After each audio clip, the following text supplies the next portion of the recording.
Theresa May will not be the first Conservative Prime Minister to have travelled from a comfortable childhood in leafy rural England to the sooty brick hell of Downing Street, nor the first Tory woman to do it.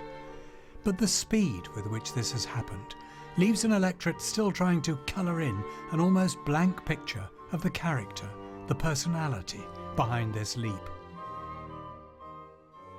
I've met her, I've dined with her, I've discussed politics with her, but I still don't feel I know who Theresa May really is or what she's about. In this film, we've set out to talk to people who've known her or worked with her at different times in her life, in search of what lies behind the steely gaze of the Sphinx of Maidenhead. At Oxford, she didn't join the posh set. As a friend she still keeps up with, Pat Frankland explains. I think we were a little bit of a gang.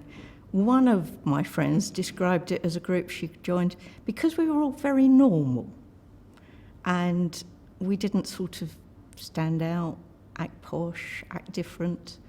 And she said you were people like me. Pat says the ultimate ambition had already dawned. She was very interested in politics even then. And she wanted to be an MP. And she seems not to remember it, but I'm sure she told us she wanted to be Prime Minister. Her systematic approach to getting things done seems to have started early. How about her husband? Was she one for the boys? Well, she had a string of boyfriends, and if they seem to be more on trial, I'd say, than most things. And they'd come into dinner. She sometimes seemed to have them overlapping because we'd get kicked under the table if we started talking about the wrong film. And if it's one she'd seen with another boyfriend, she didn't want to go and see it again when we were unfortunate enough to inspire the new boyfriend with it. Once Philip came on the scene, that was it. The others all disappeared. So it was very, very fast that was the one. And he was very nice, but he seemed quite young. He stuck, and is still stuck, so. Those early dreams of breaking through as a woman in politics were never forgotten. Baroness Jenkin, who co-founded with Theresa May an organisation called Women to Win, a Conservative Party project to increase the number of female Tory MPs, told me she carries on helping, pitching in with energy, but a kind of emotional detachment too. One or two people have said that she has quite a kind and encouraging side. You saw that, did you? Yes, very much so.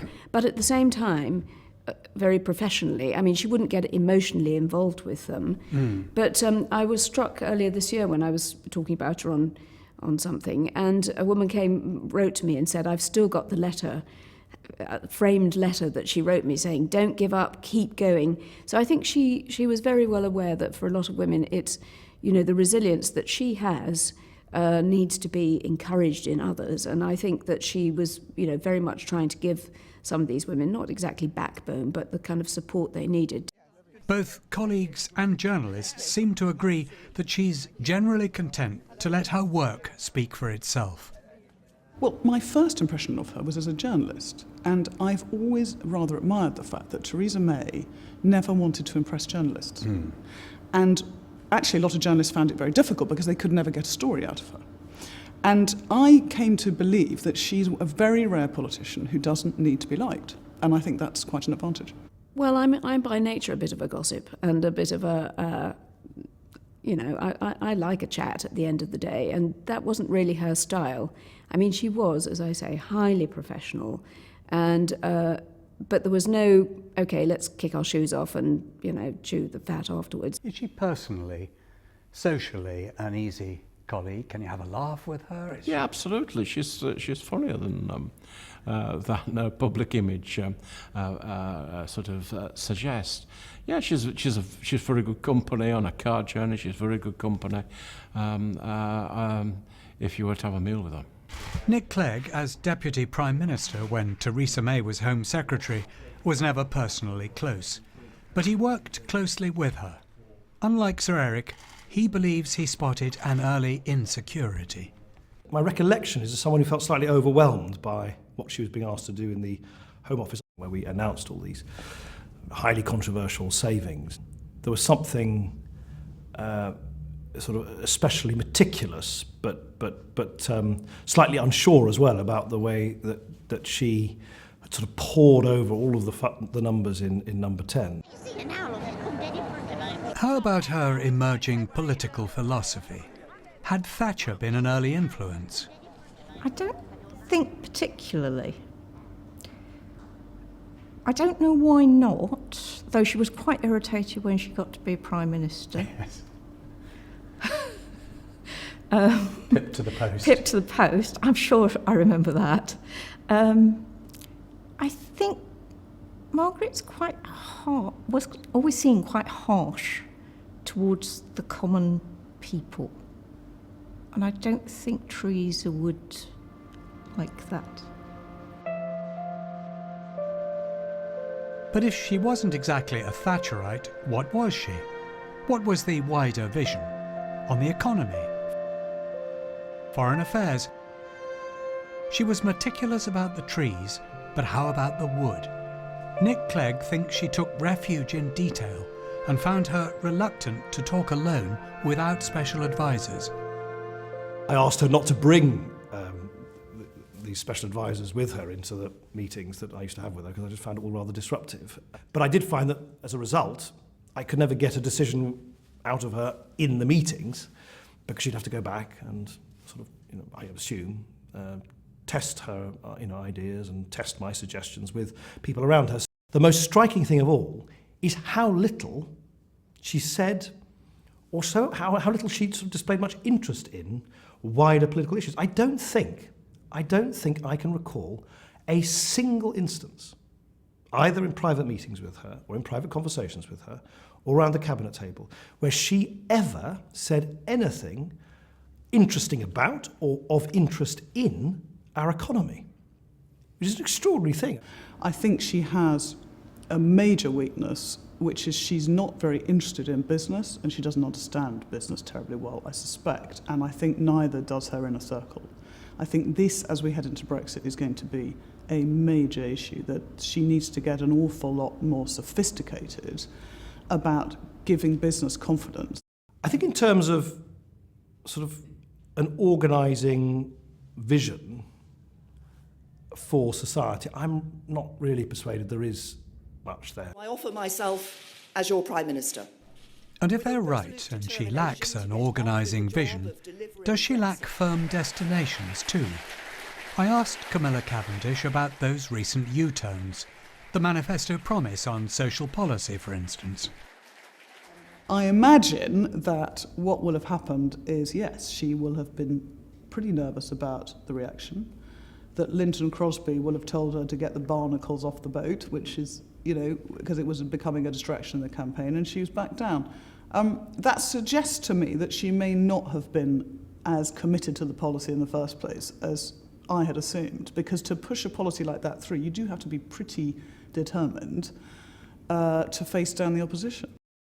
Intelligence comes in so many forms, and perhaps general phrases about intellect are meaningless. But I asked Dan Jenkin anyway. Does she have a good mind? I don't know. I mean, she's not obviously brilliant, but she has a good enough mind to have got to Oxford at a time when it wasn't very easy. It's never very easy, but she has an organised mind, and she has a capable mind. I don't think it's a brilliant mind, but does that matter? Well, does it matter? And even if Lady Jenkin is right, is it really more about practical problem solving? On the doorstep myself, I found that the people among whom Theresa May's name really does help a Tory canvasser are precisely the kind of people she's always talking about.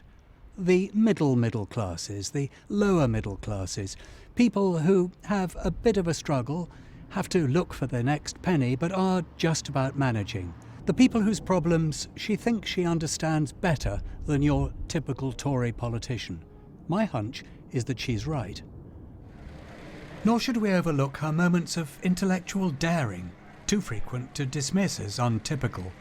That famous nasty party speech, for instance, her fierce expression of sympathy for black youth.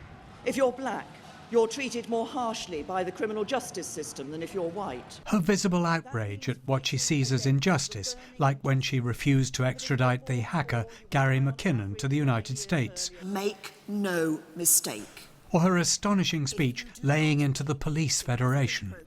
If the Federation does not start to turn itself around, you must not be under the impression that the government will let things remain as they are. What annoys her with other people? I think if she's not treated with respect, that tends to annoy. But that would annoy me, and I suspect it would annoy you as well.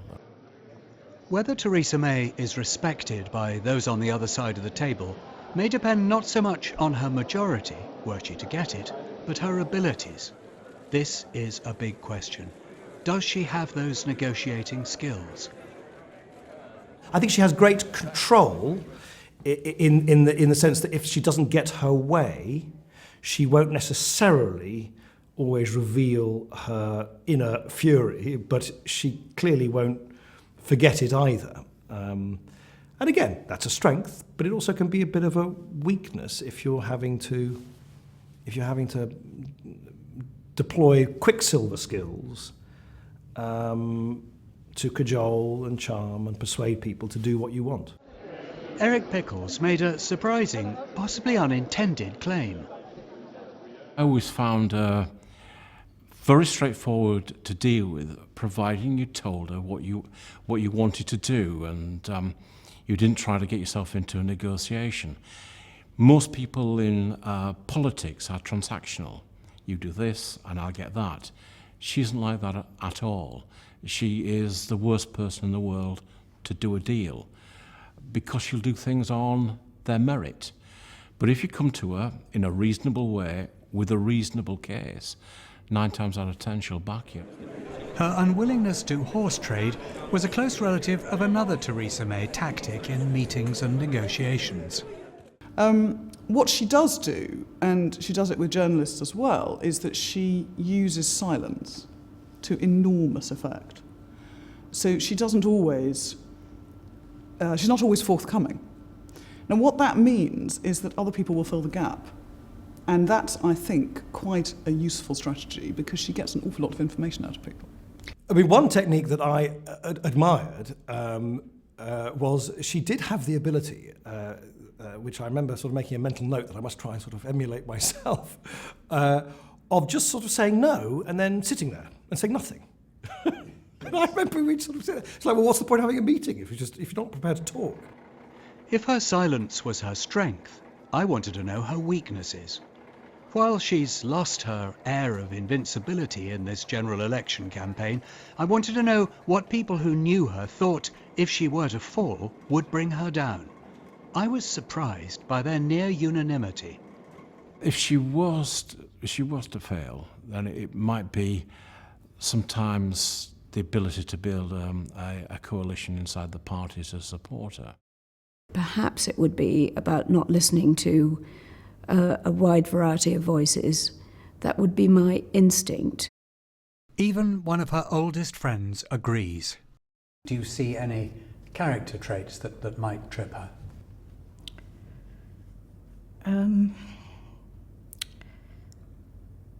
Possibly her lack of ability to form a gang.